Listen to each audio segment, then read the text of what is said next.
어느 시골 청년이 서울에 가서 돈을 벌기 위해서 친구에게 자기의 계획들을 이야기했습니다. 그럴 때 친구는 그렇게 이야기를 했습니다. 야, 서울은 물 한 병도 사 먹어야 되는 데인데 네가 가서 어떻게 돈을 벌겠어?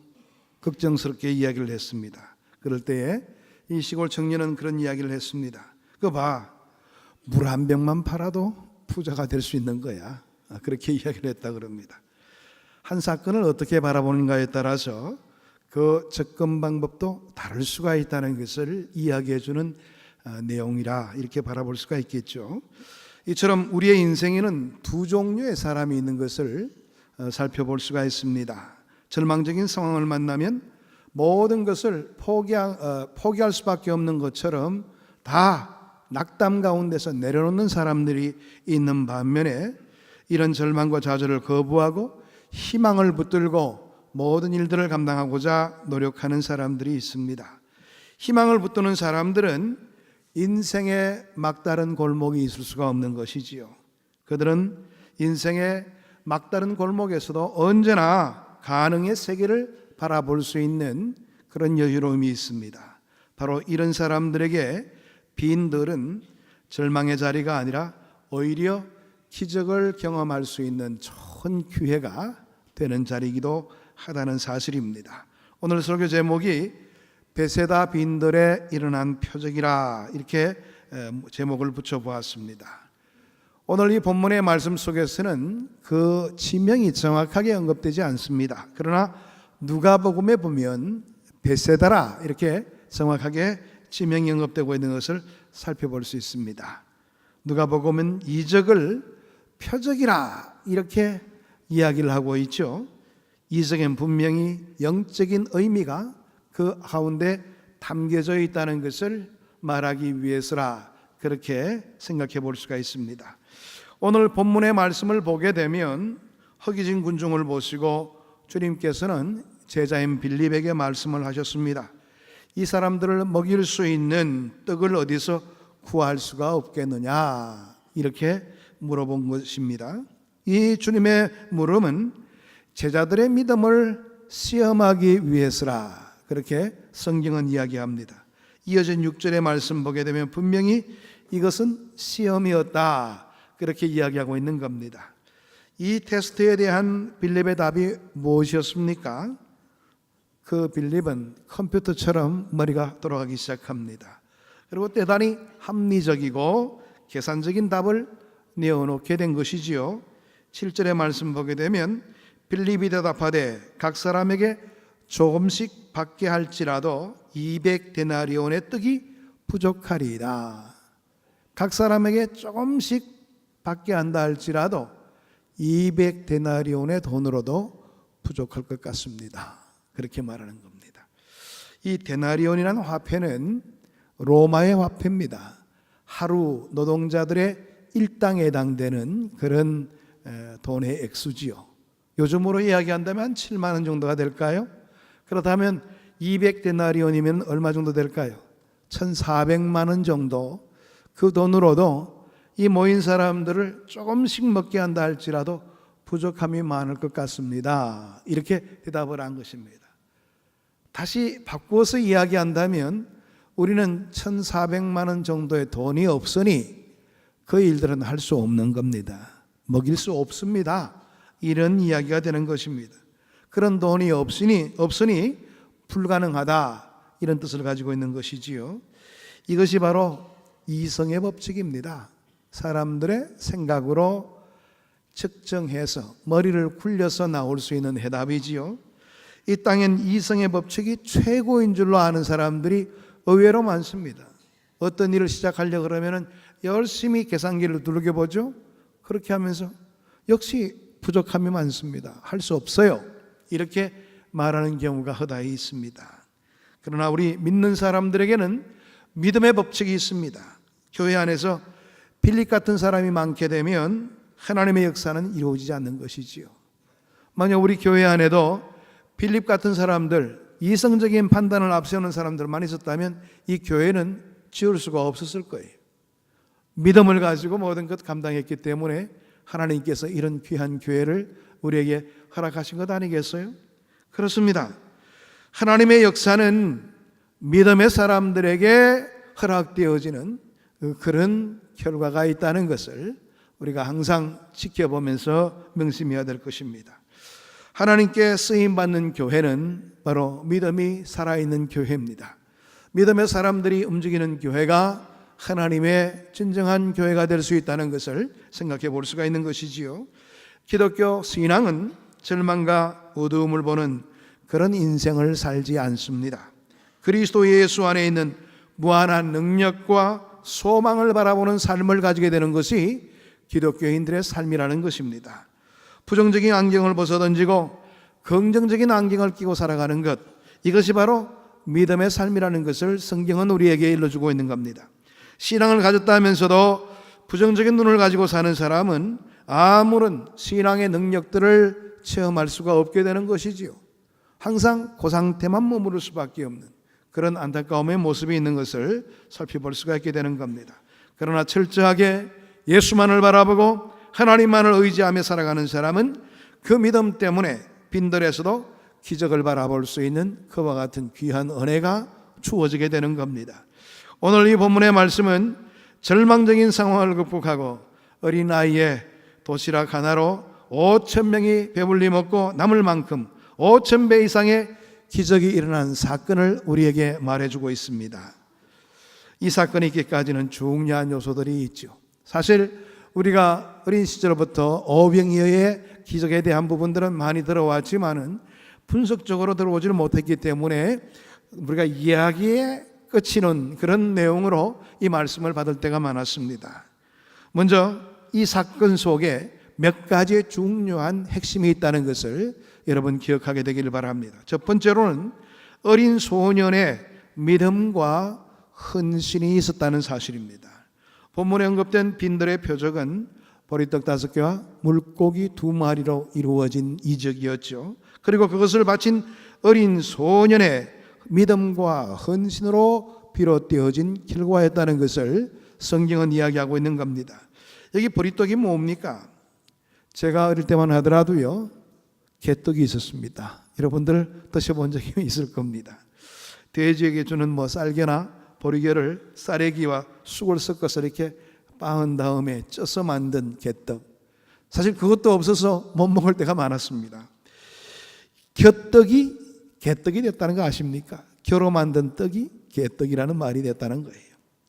이 본문에 나오는 보리떡도 그런 흔한 가난한 사람들이 먹으면서 살아가는 그런 떡에 불과합니다. 물론 그 나라에서는 떡이 아니고 빵이겠지요. 그죠? 유대 나라는 보리빵입니다. 간식으로 주기도 하고 때로는 짐승들에게도 주기도 하는 그런 흔한 빵이었던 겁니다. 여기에 또 물고기라고 번역된 옵사리라는 말도요, 마찬가지입니다. 낚시꾼들이 이제 낚시를 하게 되면 아주 어린 새끼들은 놓아주잖아요. 유대인들도 마찬가지였습니다. 이 낚시를 하다가 작은 고기가 걸려들면 놓아주게 되고요, 큰 고기만 가져가게 되는데 크지도 작지도 않은 그런 것은 버리게 되는 거예요. 이게 버리게 되면 주위에 어린아이들이나 가난한 사람들이 와서 다 긁어 모아다가 그것을 소금에 절여서 먹는 그런 고기가 바로 옵사리온에 해당되는 고기입니다. 그렇습니다.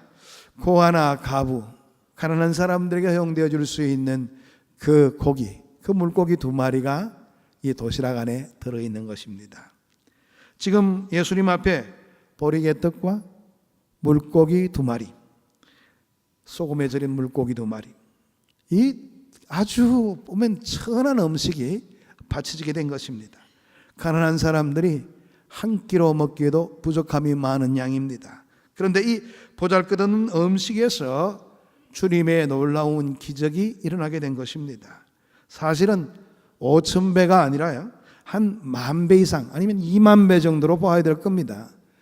오늘 본문의 말씀 속에서는 언급되어 있지 않지만은 마가복음을 보게 되면 남자들만의 숫자만 해도 5,000명이라고 그랬어요.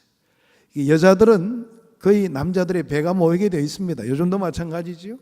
주님이 모이는 곳에서는 여자들 숫자가 훨씬 많습니다. 그렇다면 여자들 숫자가 10,000명 될 것이고 그 당시에 또 어린아이들은 얼마나 많았겠어요.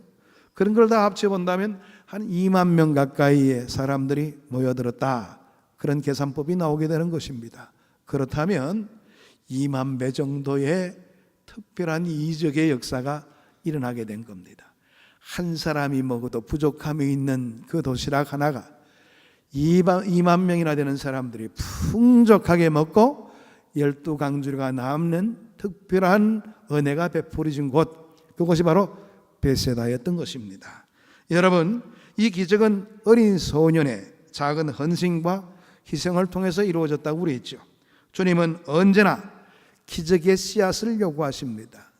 우리가 생각할 때는 왜 그런 특별한 역사를 아이의 도시락으로 그렇게 하십니까? 흔한 돌로 한다면 훨씬 더 뽐때나고 멋있게 보일 것이고 더 많지 않습니까? 흔한 돌로 만드시지. 그런데 주님은 그렇게 하지 않으세요. 우리의 헌신을 또 우리의 믿음을 통해서 역사하시는 주님의 귀한 은혜가 있다는 사실입니다. 하나님께서는 우리의 연약한 모습이라 할지라도 주님의 일에 쓰임받는 것을 원하시는 하나님이신 것입니다. 그러니까 우리가 하찮게 생각하는 것이라도 내가 그 일에 쓰임받는다는 그 사실 하나만 가지고라도 그 일에 마음을 두게 되면 부족한 나를 통해서도 하나님의 큰 역사를 가능토록 인도하는 하나님의 은혜가 나타날 수가 있게 된다는 것입니다. 그렇습니다. 빈들에 나타난 표적은 하늘에서 그냥 떨어진 표적이 아니라 어린 소년이 예수님께 드린 이 초라한 보리떡과 물고기를 통해서 이루어진 기적이라는 사실, 참으로 보잘것없이 정말 아무것도 아닌 것처럼 보이는 그것이 기적의 씨앗이 되었다는 점을 명심하시기를 바랍니다. 이 작은 헌신이 5,000배 아니 20,000배의 이상의 기적을 만들 수 있는 그릇이 되었다는 점입니다. 언제나 기적은 믿음이라고 하는 그릇 위에 담겨져 있는 것입니다. 그냥 맨땅에 헤딩하듯이 하는 것이 아니에요. 항상 믿음이라는 기적, 그 통로를 통해서 그 기적이 나타나게 되어 있는 것이지요. 그런데 이적은 믿음의 그릇만큼 이루어지게 된다는 사실입니다.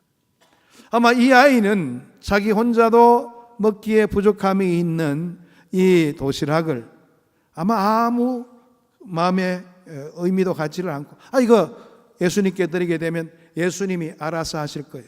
막 이런 생각들을 가졌을 겁니다. 이 아이의 믿음이 바로 그와 같은 귀한 역사를 이루게 만들었다. 그렇게 생각해 볼 수가 있죠. 보리떡 5개와 물고기 2마리는 빈들 표적을 위한 필수적인 요소가 되었다는 점입니다. 이 시간에도 우리에게 빈들의 기적을 일으킬 수 있는 씨앗들이 분명히 있습니다. 어떤 분들은 아이고 나이가 많아서 나는 병약하니까 나는 이거 뭐 가진 것도 없는데 뭐 이렇게 해서 되겠어? 하나님 나를 쓰실까? 그렇지 않으세요. 우리 모두는 주님의 기적에 충분하게 쓰임받을 수 있는 그런 환경을 지니고 있습니다. 사실 객관적으로 바라보게 된다면 이 도시락 하나가 남자들만 5,000명이나 되는 그와 같은 그 군중들에게 무슨 소용이 있겠습니까? 그러나 그것은 하나님 나라를 위해서는 참으로 소중한 것이 되었다는 사실입니다. 우리가 가진 것이 무엇이든지 주님의 손에 바쳐지게 될 때에 거기에서 특별한 하나님의 역사가 나타나게 되어 있다는 사실을 꼭 명심하시게 되기를 바랍니다. 오늘 성도들이 주님께 바치기를 꺼려함으로 말미암아 사라지고 많은 재능과 은사와 달란트가 얼마나 많이 있는지 모릅니다. 하나님께서는 우리에게 고유한 달란트를 다 허락해 주셨어요. 고유한 재능과 은사를 허락해 주셨어요. 그런데 우리의 생각이 문제인 겁니다. 이거 가지고 뭐 할 수 있을까? 이런 생각에 빠지다 보니까 이미 하나님께서 나를 통해서 귀한 역사를 준비하고 계시는데도 불구하고 그 일에 쓰임받지를 못하는 안타까움의 일들이 있더라는 겁니다. 여러분, 하나님의 일에 쓰임받지를 못하는 그 모든 재능들과 은사들은 나중에 사라지게 되어 있어요. 나중에 후회해도 소용없어요. 그때 잘할 걸. 그러나 소용없어요. 건강이 있을 때, 내가 할 수 있는 환경에 있을 때 그 일에 헌신하는 것이 필요한 것이지, 내가 좀 더 젊을 때 좀 할 걸, 이런 마음의 자세를 가지고 있다면 무슨 소용이 있겠어요? 하나님께서는 현실 속에서 나의 미약한 것이라도 주님의 손에 들림받기만 한다면 하나님께서 알아서 하실 거야. 이런 마음의 자세로 헌신하는 그 모습들을 귀히 여겨주시고 우리의 생각 이상의 것들로 기적적인 역사를 이루어 주시는 하나님이십니다. 여러분, 꼭 우리가 모든 부분들을 명심하면서 하나님의 귀한 뜻을 붙들게 되기를 바랍니다. 주의 일 하는 부분도 마찬가지예요. 보면 우리 교회에서도 봉사부장 자리는 다 깊이 하려고 합니다. 그래서 아예 권사회장이 된 다음에 봉사부장을 할 수 있도록 그렇게 했어요. 권사회장은 다 하시려고 그러시더라고요. 뭐 눕혀서린 모양이에요. 하시려고 그러시더라고요. 그런데 봉사부장을 안 하시려고 그러는 거 보니까 참 안타까워서 그런 하나의 체제를 만들어 놓았어요. 그런데요, 그렇게 하니까 또 회장을 안 하시려고 그래요. 참 여러분, 우리 교회에서도 봉사부장의 일들을 잘 감당하신 분이 계셔요. 그분은 몸이 성성해서 그렇게 일을 잘 감당하신 분이 아니셨어요. 혈관이 막혀서 그 혈관 확장 수술 있죠. 스텐트라는 것을 몇 개나 받고 있는 분이셨어요. 그런데도 본인이 자원해서 봉사부장 하시겠다고 하셨어요. 다른 사람들 같아서는 다 회피할 겁니다. 내가 왜 해요? 지금 내 몸에 지금 스텐트가 몇 개나 있는데요. 그런 이야기 할 수 있겠죠. 또 설득력도 있습니다. 내 몸에 지금 이런 상태인데 무슨 봉사부장을 해? 설득력이 있죠. 안 할 수도 있어요. 그러나 그 일을 지원했어요. 하나님께서 하실 수 있다고 생각했기 때문이라고 봅니다. 이 아이의 마음이죠. 하나님이 알아서 하실 거예요. 그렇게 해서 훌륭히 봉사부장의 일을 감당하셨어요.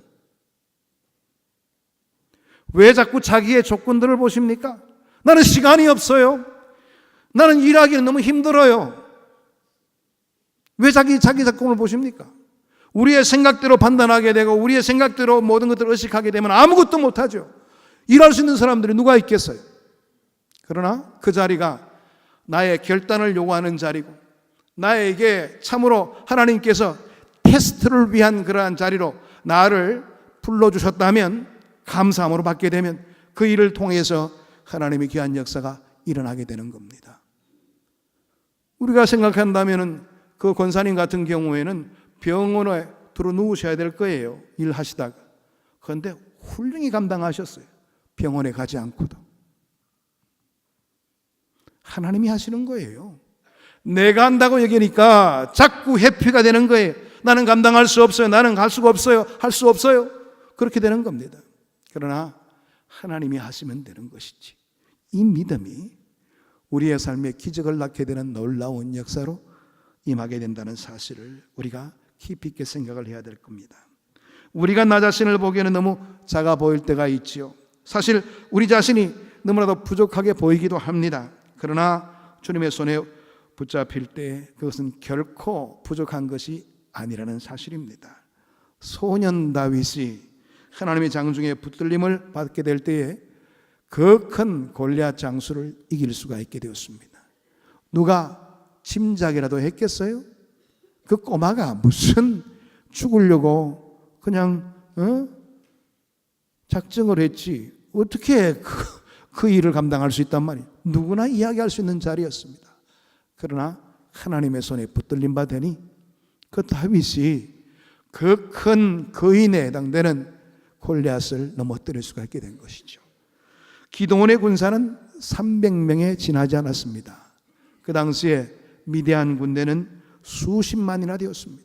게임이 안 되지요. 정말 죽기로 작정했다 그렇게 생각해 볼 수가 있죠.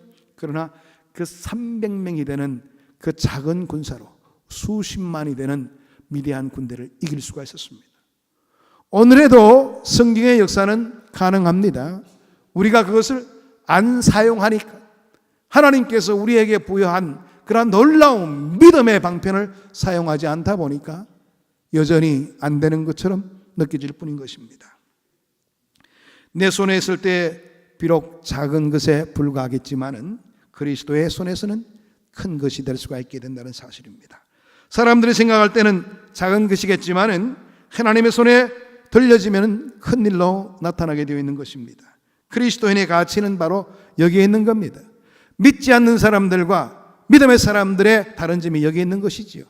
믿지 않는 사람들은 할 수 없다고 그럴 때 믿음의 사람들은 할 수 있다고 말할 수 있는 점입니다. 왜? 우리의 삶에 주님이 개입하시기 때문에 그렇습니다. 하나님의 손에 들려진 것은 그것이 무엇이든지 간에 대단한 가치를 가지게 된다는 사실을 꼭 믿게 되기를 바랍니다. 이 시간 여러분의 필요는 굉장한데 여러분이 가진 자원이 보잘것없이 보이십니까? 염려하지 마시기를 바랍니다. 하나님의 손에는 항상 풍부한 자원이 있습니다. 주님을 바라보시기를 바랍니다. 주님의 편에 서시기를 바랍니다. 주님께 우리가 가진 기적의 씨앗을 바치시기를 바랍니다. 여러분이 아무리 열악하다 할지라도 여러분의 열악함을 오히려 강점으로 부각시키는 놀라운 은혜를 우리에게 허락해 주실 것입니다. 하나님이 그 문제를 움켜쥐고 내 편이 되어주시면 그 문제는 더 이상의 문제가 될 수가 없는 것입니다. 바로 이런 우리의 삶의 놀라운 은혜가 우리에게 이미 주어졌는데도 불구하고 우리는 그것을 인지하지를 못합니다. 나는 할 수 없어. 포기하다 보니 결국에는 내 삶에는 항상 보편적인 믿지 않는 사람들의 수준밖에 살 수 없는 그런 나약함이 있더라는 겁니다. 두 번째로 이적의 통로가 되었던 안드레라는 제자가 있습니다. 본문에 언급된 제자 안드레는 빌립과는 달랐지요. 주어진 문제를 자기의 이성으로 풀어본 것이 아니라 그 문제를 예수님께 가져왔습니다. 자기가 풀 수 없다면 이렇게 하는 것도 한 가지 방법이 되는 겁니다. 이해가 되지 않더라도 그 문제를 안고 주님, 내가 이 문제를 안고 고민하고 있습니다. 어떻게 하면 좋을까요? 주님께 물어보시길 바랍니다. 우리에게는 기도라는 아주 중요한 무기가 있지 않습니까? 그런데 우리는 기도하지 않습니다. 쉽게 판단해버리고 모든 것을 포기해버리는 그런 우리의 버릇들이 있다는 것이 문제가 되는 것입니다. 오늘 안드레는 인도하는 은사가 강했던 모양입니다.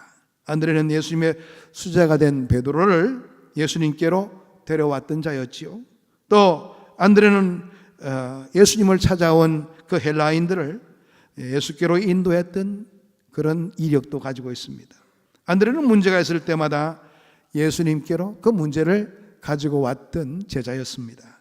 바로 거기에서 만사가 해결된다는 그런 능력을 발견했기 때문에 안드레는 그것만으로도 만족감을 얻을 수 있는 자였습니다. 여러분, 어려움에 문제가 있습니까? 혼자 풀려고 하지 마시고요, 주님께로 가져오시고 맡기시기를 바랍니다. 내가 아무리 노력하고 애쓴다 할지라도 내 능력은 한계가 있습니다. 그러나 주님의 능력은 무한하십니다.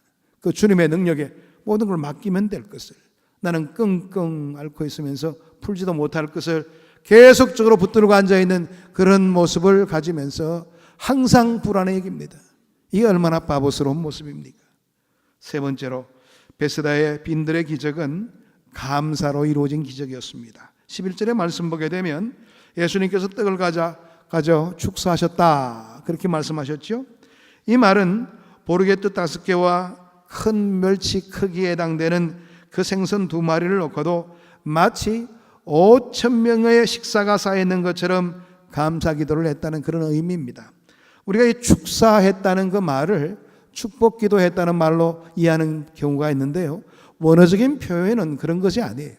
감사기도를 했다는 뜻입니다. 예? 감사기도를 했는데 그 감사기도는 어떤 감사기도였습니까? 소급해서 감사기도를 했던 겁니다.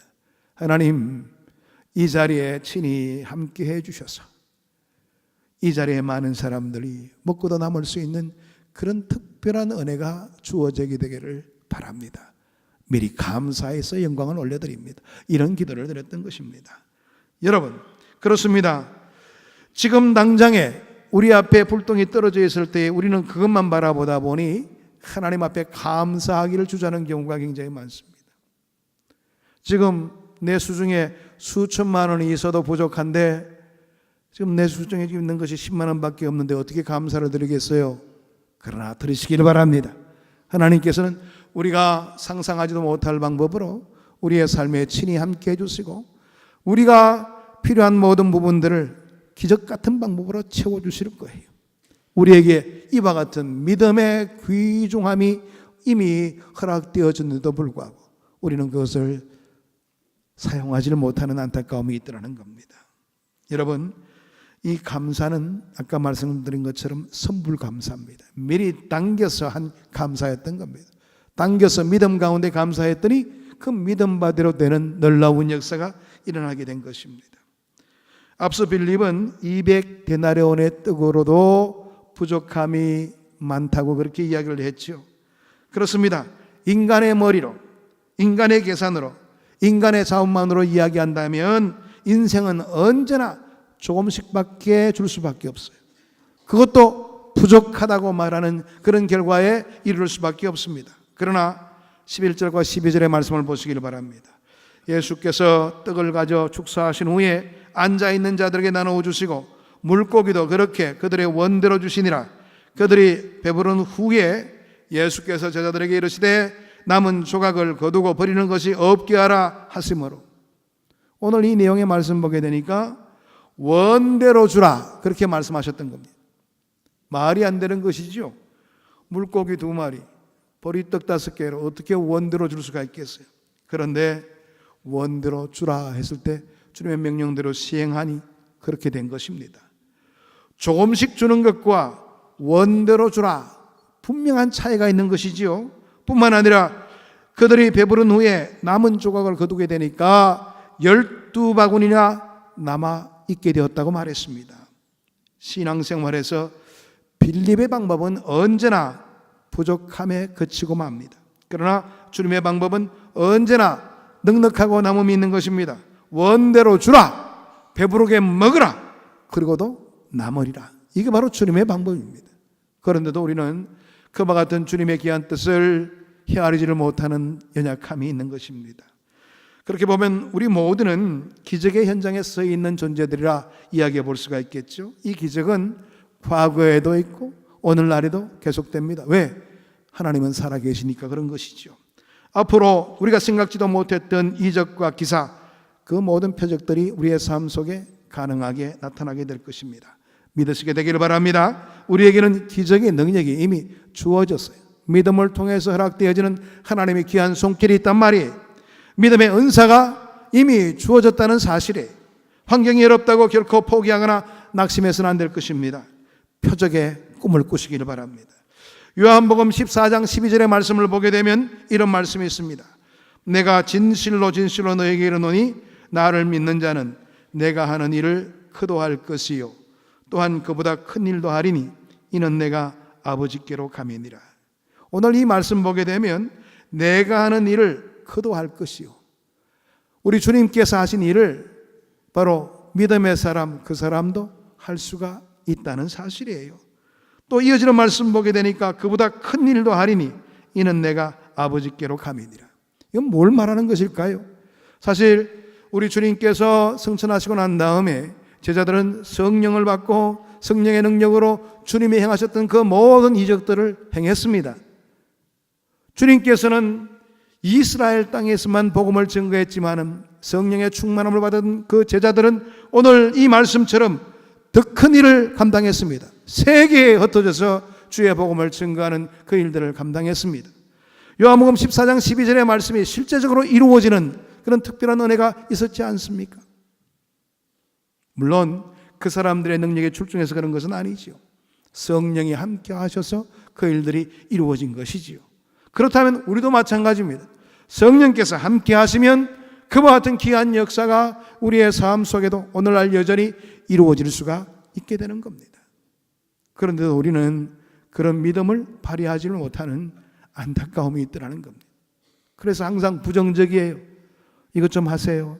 안 돼요. 저는 시간도 없고요. 또 뭐 할 일이 너무나 많아서 너무 바빠가지고 할 수가 없어요. 이게 그냥 입에 달려 있어요. 그러다 보니까 항상 세상 일에 바삐 살다가 바삐 가게 되어 있는 겁니다. 우리에게 하나님께서 요청한 기회가 있어요. 항상 요청하는 것 아니에요. 때와 시간이 있더라는 거예요.